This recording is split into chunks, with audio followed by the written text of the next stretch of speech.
Oui, une petite chose, quand Claude a parlé que comment est-ce qu'on va gagner le intérêt des Juifs en reconnaissant le historique Oui. entre le peuple juif et l'Église.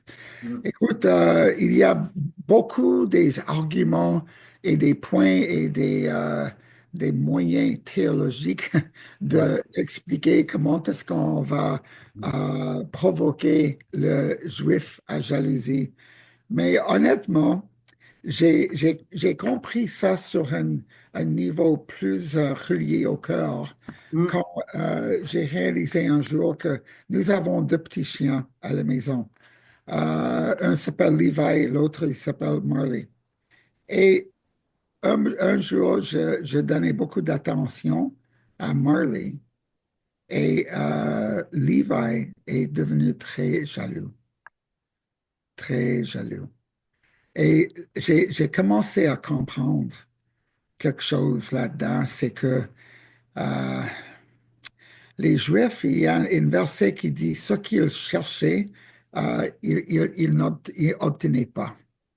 Euh, Donc, ce que je veux dire, c'est que si vous voulez vraiment provoquer la jalousie d'un juif, bien sûr, c'est de leur montrer l'amour de Jésus, mais c'est aussi de montrer leur relation d'amour que vous avez avec Dieu à travers Jésus.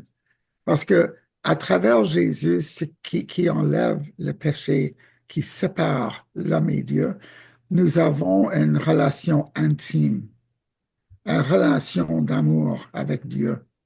Et la faveur de Dieu est sur le monde qui est dans son ensemble. Je veux dire que par l'Esprit, nous disons Abba, notre Père, comme disait en Romains Ouais, 8. ouais, ouais. Euh, Seule une personne qui a cette relation intime a, dans son esprit avec Dieu peut déclarer ça.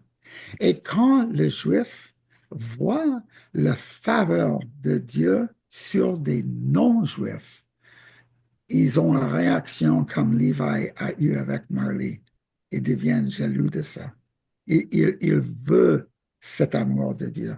Il veut cette relation proche de Dieu.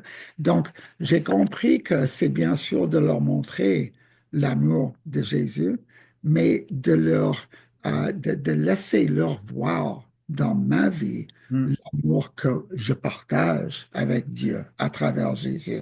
Ça va leur rendre jaloux.